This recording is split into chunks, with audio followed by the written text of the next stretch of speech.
ในนี้มันจะให้ใส่รหัสผ่านเนาะซึ่งรหัสผ่านนี่ก็คือตามนี้เลยเนาะอยู่ระหว่าง8 55ตัวอักษรเนาะแล้วก็มันจะมีตัวอักษรพิมพ์ใหญ่พิมพ์น้อยแล้วก็ตามด้วยตัวอักษรพิเศษเนาะตอนนี้ก็เขาก็มาตอบคำถามเนาะเขาก็ใส่แนวได้ก็ได้นะตัวนี้เนาะก็ใส่ตัวได้ก็ได้กดต่อไปเลยในนี้มันก็จะมีเอกสารที่เราต้องได้ยืนยันเนาะก็คือหนังสือเดินทางใบขับขี่บัตรประจำตัวหรือบัตรประชาชนเนาะกดเอาบัตรประจำตัวนี้เลยสบายดีเพื่อนๆมาพบกับ2 BC เส้นตลาดเส้นเขาเส้นเคยเนาะคลิปนี้ก็จะมารีวิวเกี่ยวกับขั้นตอนในการสมัครหรือว่าลงทะเบียนโบรกเกอร์ Xnet ซึ่งว่าเป็นโบรกเกอร์เทรดดิ้งเนาะในเมื่อผู้บุกว่างส่งลิงก์มาให้เราแล้วเนาะบอกว่าจะส่งมาสั่ง Messenger WhatsApp หรือว่าส่งทางอื่นๆเนาะในนี้ผู้ว่างส่งลิงก์มาทาง WhatsApp เนาะกดเข้าไปลิงก์นี้ได้เลยจากนั้นมันก็จะลิงก์มาหา Google เนาะจะว่าเราจำเป็นต้องโหลดแอปตัวนี้เนาะกดติดตั้งได้เลยให้เราโหลดถ้าจนกว่า 100% เนาะ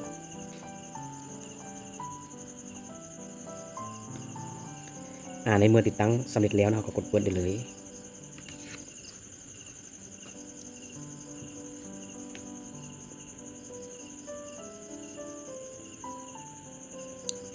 จากนั้นเราก็กดอนุญาตเลยเนาะ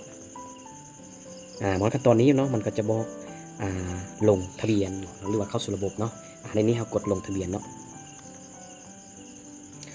จากนั้นเราก็ป้อนอีเมลเสร็จเลยเนาะหลังจากที่เราใส่อีเมลแล้วเนาะเราก็กดดำเนินต่อไปเลยในนี้มันจะให้ใส่รหัสผ่านเนาะซึ่งรหัสผ่านนี่ก็คือตามนี้เลยเนาะอยู่ระหว่าง8 55ตัวอักษรเนาะแล้วก็มันจะมีตัวอักษรพิมพ์ใหญ่พิมพ์น้อยแล้วก็ตามด้วยตัวอักษรพิเศษเนาะถ้าเราใส่ครบแล้วเนาะมันก็จะปิดไปเลยเนาะอยู่ในนี้ก็คือ13ตัวอักษรเนาะจากนั้นเราก็กดต่อไปได้เลยมอดขั้นตอนนี้เนาะมันจะให้ใส่รหัสผ่านเนาะเราก็จำเป็นต้องได้ใส่รหัสผ่านเนาะมันก็จะให้ใส่คืนเนาะแล้วก็จะให้สแกนด้วยมือติวเนาะ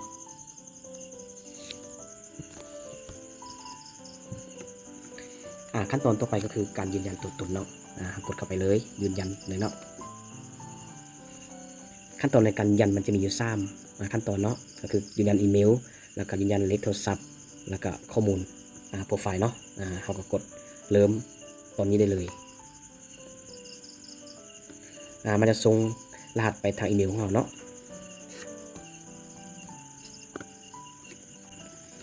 ก็กดตัวนี้เนาะ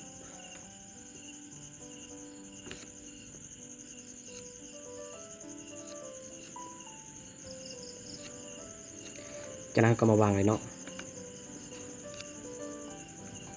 ที่ว่าสำเร็จเนาะเข้าใจแล้วโอเคต่อไปโทรศัพท์เนาะก็ใส่เบอร์โทรเลย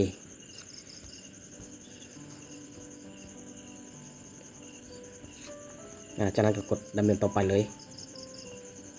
มันจะส่งรหัสมาทางเบอร์โทรนี้เนาะทีนี้เราไปเบิ่งข้อความทาง WhatsApp เนาะ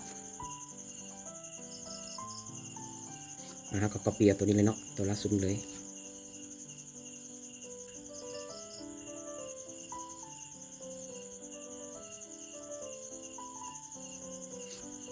ที่ว่าเรียบร้อยเนาะวันนี้เราไปขั้นตอนที่3เลย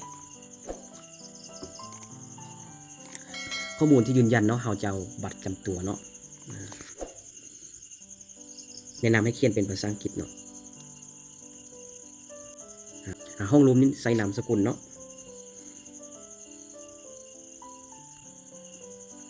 วันเดือนปีเกิด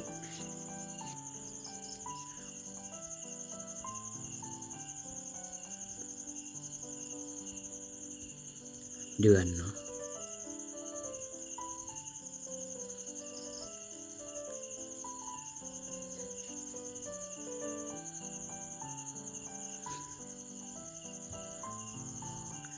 ประเทศระบุเพศเนาะตัวนี้เขาก็ใส่ปัจจุบันกันเลยเนาะจากนั้นก็ดำเนินกันต่อไปเนาะ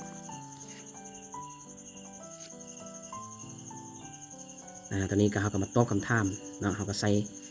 แนวได้ก็ได้เนาะตัวนี้เนาะก็ใส่ตัวได้ก็ได้กดต่อไปเลย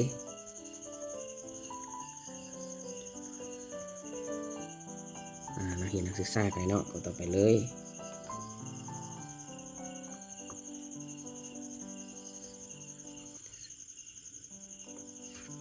ต่อไปเนาะ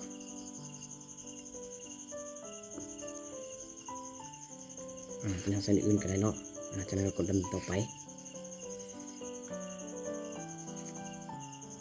อันนี้ก็ใส่ต่ำกว่า50เนาะจะกดดำเนินต่อไปเลยต่ำกว่า50ดำเนินต่อไป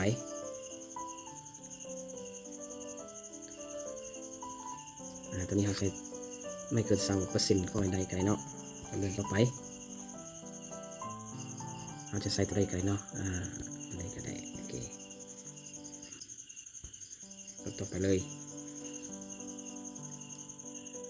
ตัวนี้ไม่ใช่เนาะสูงสุดเลยก็ได้เนาะเลือกตัวได้ก็ได้เนาะตัวนี้เนาะโอเคเลือกไปเลยตัวนี้ก็กดไม่แน่ใจกันเลยเนาะ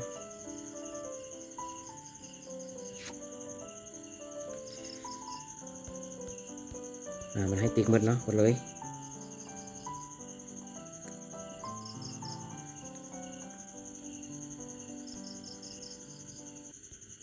ส่งทาง YouTube ไปเลยเนาะต่อไปเลยหลังจากนั้นเรากดติ๊กมันเลยเนาะแล้วก็กดส่งเลยอันนี้จะเป็นโปรไฟล์เนาะต่อมาคือยืนยันตัวเลขเนาะกดเข้าไปเลยอันนี้จะเป็นอัปโหลดเอกสารเนาะกดเข้าไปเลย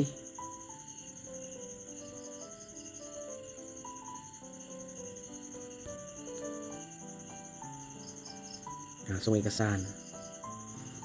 ในนี้มันก็จะมีเอกสารที่เราต้องได้ยืนยันเนาะก็คือหนังสือเดินทางใบขับขี่บัตรประจำตัวหรือบัตรประชาชนเนาะกดเอาบัตรประจำตัวนี้เลยกดเข้ามาอัปโหลดนี่เลย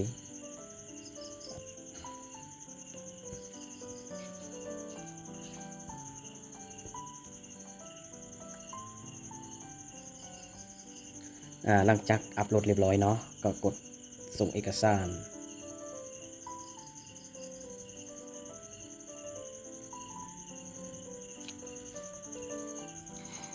มอขั้นตอนนี้ถือว่าการลงทะเบียนรายการยืนยันตัวตนที่ว่าสำเร็จเนาะให้เรารอท่าภายใน3-7 นาทีเนาะเพื่อนๆคนใดที่อยากจะมานำไซต์โบรกเกอร์เอ็กเนสเนาะซึ่งว่าเป็นโบรกเกอร์สากลเนาะในการฝากถอนก็ว่องไวทันใจเนาะผู้ใดที่ว่าอยากจะไซต์ก็กดลิงก์หรือปองวิดีโอนี้แล้วก็สมัครตามแต่ละขั้นตอนได้เลยหรือว่าสมัครนำผู้ดีส่งวิดีโอนี้ให้ทันได้เลยเนาะคลิปนี้ขอจบเพียงเท่านี้แล้วเราจะพบกันในคลิปต่อไปสบายดี